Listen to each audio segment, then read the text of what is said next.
বছর পরে আবার আল্লাহ তাআলা আমাকে এই কাজটি করার কৃতি ছাত্রছাত্রীদের সম্মান দেওয়ার সুযোগ আল্লাহ তাআলা করে দিয়েছেন। এই জন্য আল্লাহ তাআলার কাছে আমি কৃতজ্ঞতা প্রকাশ করি, শুকরিয়া জানাই আল্লাহর কাছে। এবং কেরানীগঞ্জের জনগণের কাছে আমি কৃতজ্ঞতা প্রকাশ করি যে আমাকে 91 সাল থেকে এই পর্যন্ত 5 বার সুযোগ দিয়েছেন। এই জন্য কেরানীগঞ্জের জনগণের প্রতি আমি কৃতজ্ঞতা প্রকাশ করি। বাংলাদেশকে বিশ্ব দরবারে মাথা উঁচু করে দাঁড়ানো,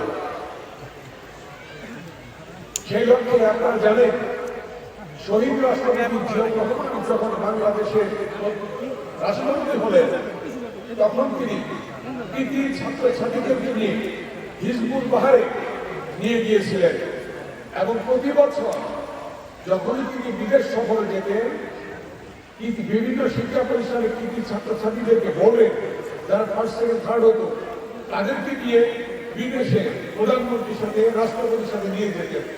জিয়াউর রহমান শুরু করেছিলেন এবং সেটা মাননীয় প্রধানমন্ত্রী বেগম খালেদা জিয়া করেছিলেন।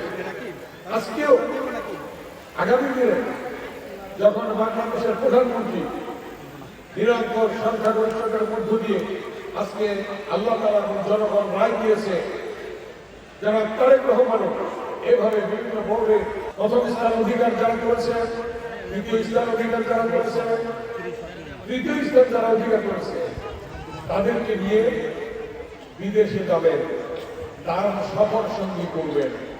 এটা উৎসাহ দেওয়ার জন্যই ছাত্রছাত্রীদের এই কর্মসূচিটি নিয়েছিলেন শহীদ রাষ্ট্রপতি জিয়াউর রহমানকে শুরু করে আজ পর্যন্ত। তোমাদের লেখাপড়ার জন্য যদি কোনো সমস্যা হয়, আর্থিক অসুবিধা থাকে, সরাসরি আমাদের ইউনো সাহেব রয়েছে 2 জন 2 এলাকার, আমাদের বিএনপি সভাপতি সেক্রেটারিরা রয়েছেন, তাদের সাথে যোগাযোগ করবে।